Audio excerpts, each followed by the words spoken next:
bagi pemerintah.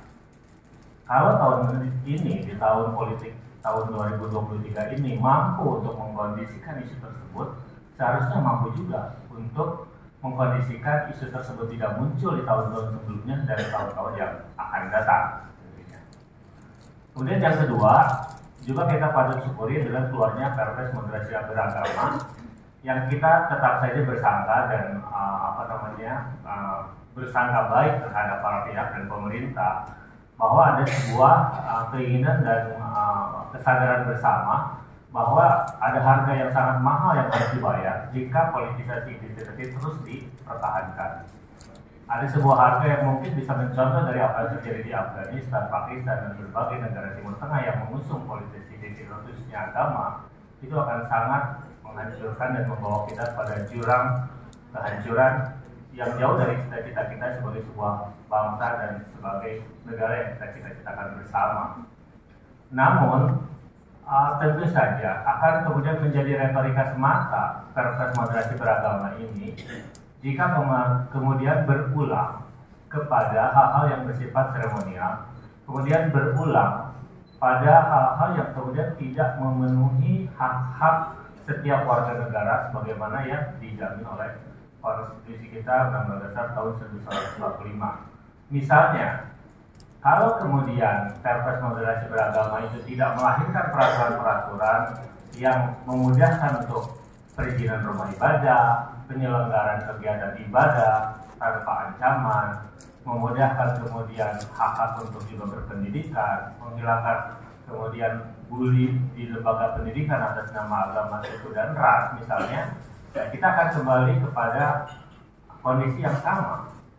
Kalau misalnya peraturan ini misalnya masih terus mengusung soal mayoritarisme, persetujuan untuk mendirikan rumah ibadah berdasarkan kebutuhan persetujuan masyarakat setempat, kemudian perizinan berdasarkan fatwa kelompok keagamaan tertentu, maka tentu cita-cita moderasi beragama itu akan sangat jauh dari apa yang dicita-citakan bahkan oleh inisiator dari moderasi beragama itu sendiri. Kalau sebagaimana kita kutip misalnya dari Kementerian Agama, cita-cita moderasi agama itu kan mendorong untuk adanya inklusif, yaitu pemenuhan yang setara dan adil pada seluruh warga negara.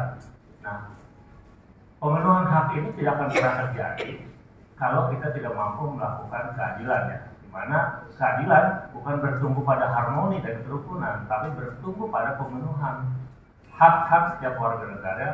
Tentu dalam konteks beragama, mudah menyelenggarakan kegiatan ibadah, entah itu Natalan, entah itu mungkin penyelenggaraan kegiatan agama yang lain, termasuk keagamaan kelompok-kelompok kaya, kelompok-kelompok agama lokal, ya.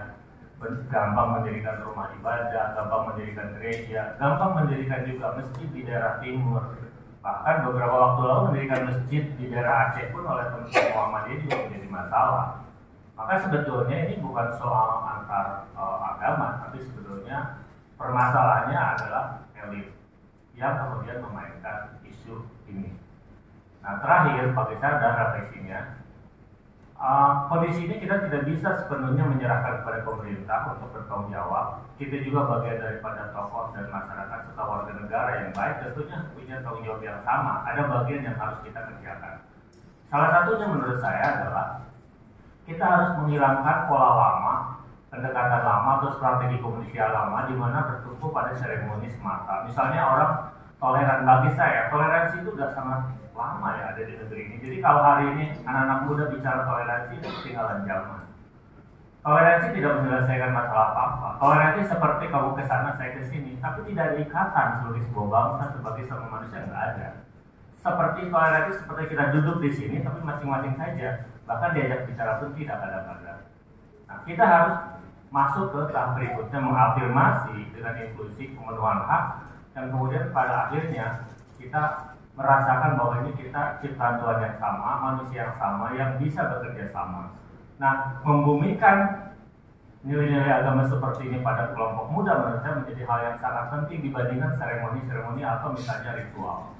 Misalnya di film kita menurut saya sudah tidak relate memvisualkan misalnya orang di gereja, orang Islam masuk ke gereja, orang gereja, para Kristen masuk ke masjid, itu terlalu biasa menurut saya. Dan kemudian kadang-kadang bagi sebagian orang itu barrier tertentu karena sudah ada stigma, sudah ada stereotip bahwa orang Islam nggak boleh masuk gereja, orang Kristen nggak boleh masuk masjid, nggak boleh masuk vihara. Itu sudah ada stereotip tertentu. Karena itu mendingan lebih bagus menurut saya loncat pada common sense bahwa semua agama bicara tentang kasih sayang, pengorbanan, ya kan, cinta. Maka divisualisasikan pada hal-hal yang esensi seperti itu. Nah, tetapi tentu dengan gaya yang baru, yaitu gaya apa yang kita lihat di media dan sosial media. Dan untuk mencapai ke sana, kita tidak akan bisa loncat. Kita pasti harus melalui sangat sering menurut saya ruang-ruang perjumpaan yang ada di berbagai kelompok agama, kelompok masyarakat, bahkan kelompok isu. Tidak ketemu misalnya kelompok agama dengan kelompok misalnya masyarakat di kota. Tidak ketemu kelompok agama dengan kelompok yang mungkin termarginalkan di isu agraria. Kita seperti echo chamber, hanya kelompok agama ketemunya kelompok agama, isunya agama. Seakan-akan yang penting juga hanya di situ. Nah, ini menjadi tantangan kita bersama. Sangat menarik apa yang tadi dibuat dengan film, menurut saya. Namun karena kita menghadapi barrier yang kuat, maka kalau film itu dibuat misalnya atas nama PGI, bekerja sama dengan PP Muhammadiyah, PBNU, Walubi dan lain sebagainya, menurut saya detik ini juga langsung di YouTube aman, Pak. Bapak dan saya tidak perlu memikirkan lagi soal sensitivitas. Kenapa enggak? Menurut saya kita coba. Kenapa tidak kita coba anak-anak muda kita mulai membuat film bersama seperti itu? Tentu dengan gaya muda. Misalnya melakukan perjalanan ala dulu Peace Friend misalnya, tapi kemudian bikinnya vlog. Terus semua orang mempublikasi di sosial media perjalanan itu, komunikasi dan diskusi itu dengan gaya komunikasi, bukan lagi gaya baby boomers atau generasi X, tapi mungkin Gen Z dan milenial. Dan itu menurut saya kita punya optimisme bersama jika kita mampu mendekati kelompok muda dengan membumikan soal agama yang lebih pada esensi common sense. Kalau orang dulu selalu bicara penting, tapi anak muda sekarang harus memulai dari relate dan menarik, baru penting kemudian. Terima kasih. Assalamualaikum warahmatullahi wabarakatuh.